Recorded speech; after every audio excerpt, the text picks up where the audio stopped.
Nau mai, haere mai, welcome. I'm Bruce Munro. With me is International Relations Specialist, Professor Robert Patman, and this is Global Insight.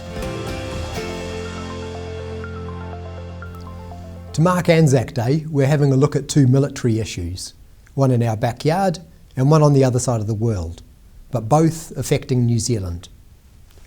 Welcome, Robert. Morning, Bruce.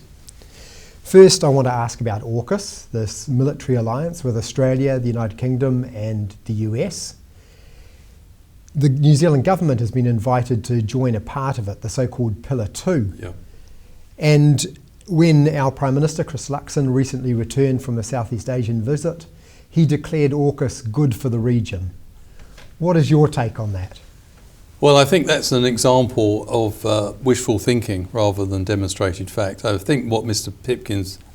Luxon was actually saying was that he believes that AUKUS will be good for the region. But, as I say, that's an assertion rather than a demonstrated observation.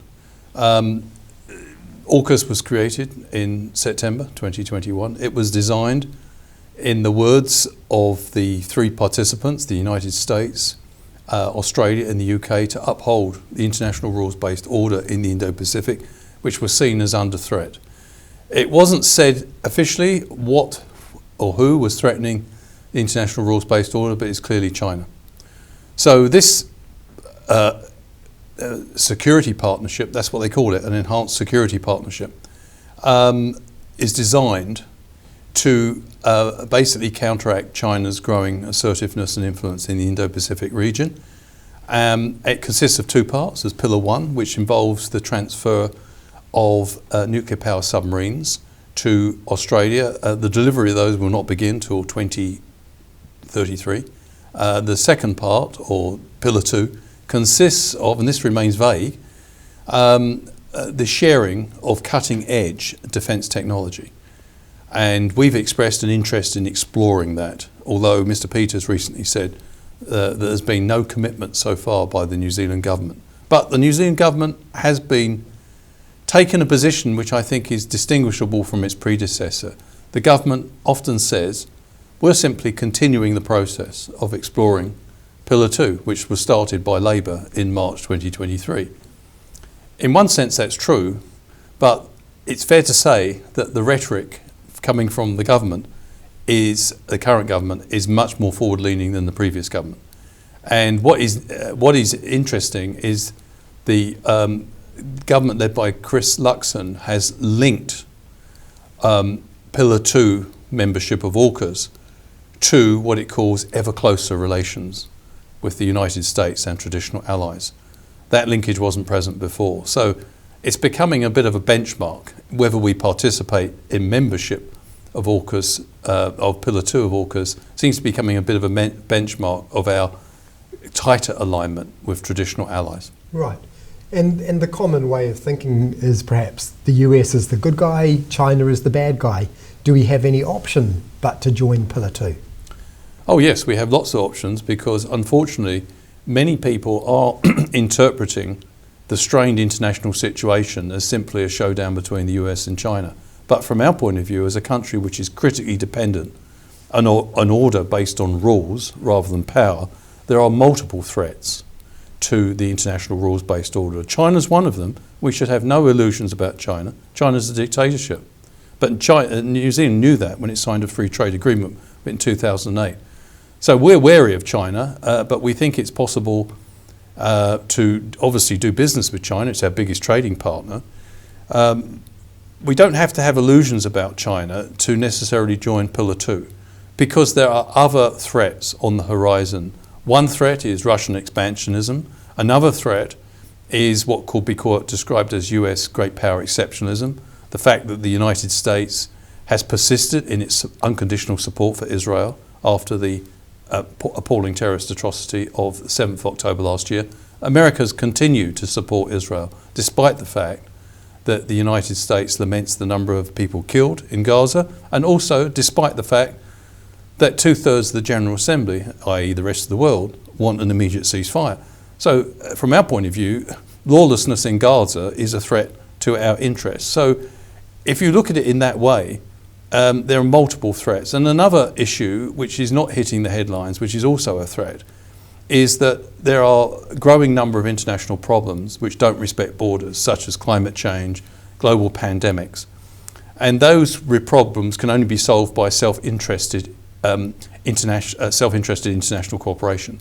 The question is, does AUKUS help us deal with these multiple threats, all these problems without passports? So it doesn't seem to be a particularly good fit for New Zealand, which has prided itself on its distinctive approach to foreign policy.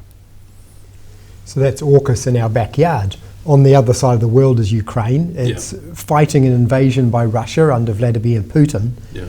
And it looks like that war is at a critical point.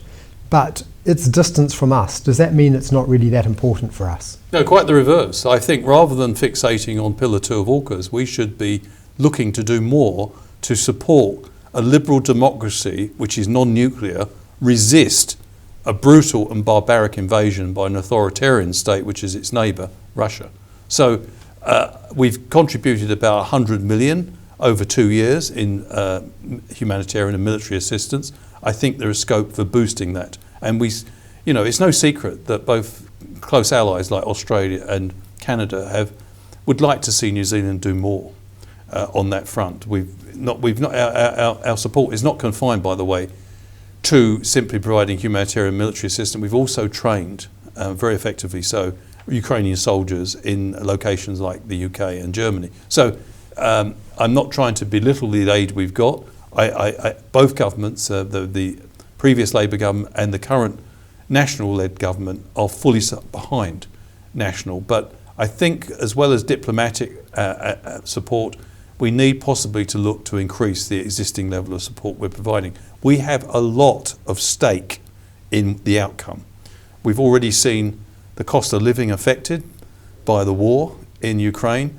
If Mr. Putin succeeds in annexing part of Ukraine, we don't know whether the conflict will stop at that point.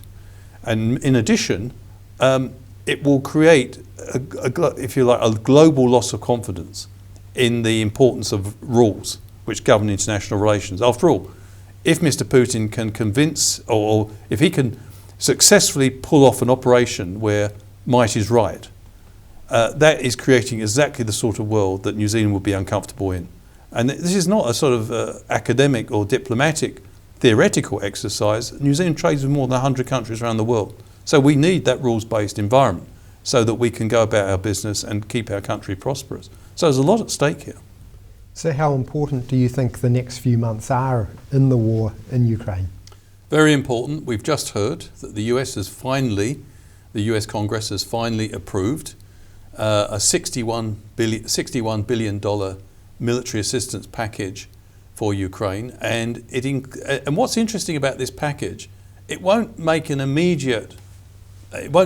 decisively turn things round because Russia has been getting the upper hand slowly in the conflict in the period since October last year, when America has been trying to get this package pushed through Congress and failing, but now has succeeded.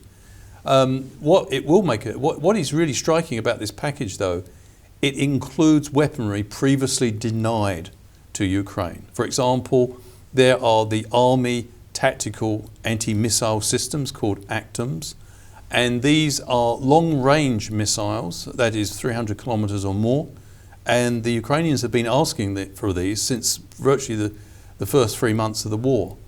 The reason they're important is because they can reach Russian positions, they can reach Ukrainian land occupied by Russia in the east of the country. It also enables them now to attack Crimea in a much more effective way. And let's be quite clear, from a Ukrainians' point of view, and possibly many other observers' point of view, if they can succeed in undermining Putin's position in Crimea, that would have a pretty devastating political impact on Putin. You said before that you believe that we should be doing more than we're doing at the moment. Yeah. What would that look like? Well, we have quite a lot of things in our arsenal that we're not using. Things like javelins, armour personnel vehicles. There's a number of things. There is a number of weapon systems that we could usefully make available, which would be useful to a country which is in desperate need of military assistance. So I'm not saying, Bruce, that we're going to make a huge difference, but countries much smaller than ours are doing much more. And I do think, because of the distance, we tend to think it's a long way away and it doesn't really matter too much to us. Whereas actually the reverse is true. The consequences couldn't be starker. And what's more, AUKUS is established to deal with the Chinese threat. It's always, in my view, it's always been a stretch to think that 3 English-speaking countries could contain China in a part of the region where 60% of the world's population is located and where there's 40 other countries, all of whom have no illusions about China. So if we're worried about the Chinese threat, what better way to deal with it than make sure Vladimir Putin, China's ally, is roundly defeated in Ukraine? That would send a big message to China. And actually, it would be a much more direct way of telling the Chinese that we are opposing their assertiveness and we're prepared to do something about it. Whereas I think AUKUS rather plays into China's hands. It establishes a narrative which China says is becoming the victim once again of Western powers, and of course playing on the memories of the fact that at least one country, Britain, had a colonial past in the Indo-Pacific. So in a sense, I think that we need strategic clarity, and I think the really clear thing that New Zealand could do at the moment is to really, as much as it can do, with it being economically in the constraints that we operate, I think we could do a little bit more to bring about the crucial victory that we need in Ukraine. We need Ukraine to successfully eject Russian troops from that country. It's very important that this brazen expansionist attempt, this attempt to annex a country which is a democracy, fails. Thank you, Robert. Thank you. And thank you for watching. Catch us next time on Global Insight. Ka kite anō.